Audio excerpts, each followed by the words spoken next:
तेणु आज नंदराजा कहते ठीक अच्छी सत्य कि तुम कथा को मु बुझुची तुम्हें हूच मो पुओ पाखरे सदा सर्वदा पाखे पाखे रहीच सबु कथा तांकर बुझुच तेणु श्रीकृष्णकर तुम्हें हूच अति प्रियर साथी तेणु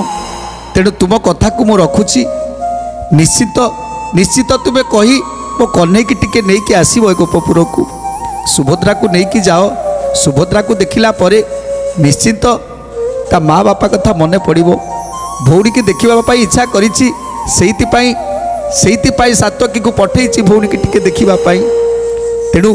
तेणु मते देखिबा पाई आम दुई जन को देखिबा पाई से निश्चय आसीबो ए कथा मोर विश्वास अछि आउ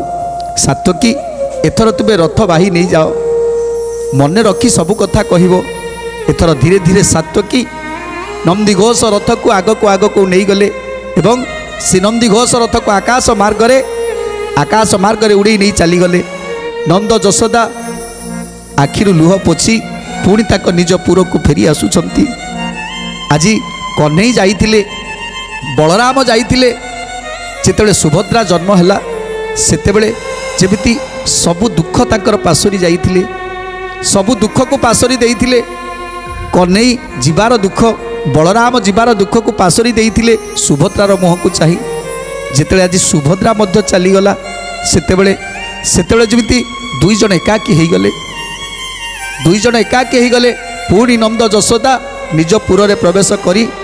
से गोटे जगार बसी रही एपटे सात्वकी सुभद्रा को नहीं जाई कुशस्थलीपुरे जाई पहुँची जाइछंती मन पवन विमाने चले तोरा होई आकाश मार्गे गमिले पवन पराई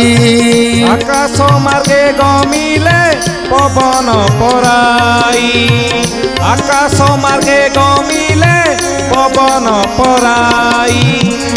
द्वारकापुर रे जाई मिलिले तक्षण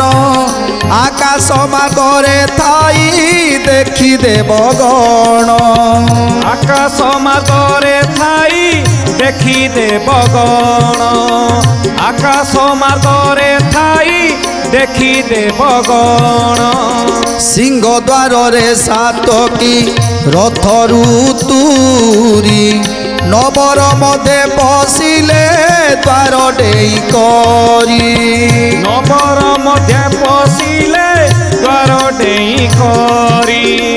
नबर मध्य पशिले द्वार डेई करी तेणु आज आकाश मार्ग रे उड़ी उड़ी जाई पहुँची जाइछंती द्वारकापुर कुशस्थलीपुर रे जाई जेतेबेले पहुँची जाइछंती सेतेबेले सिंहद्वार रथ को रखी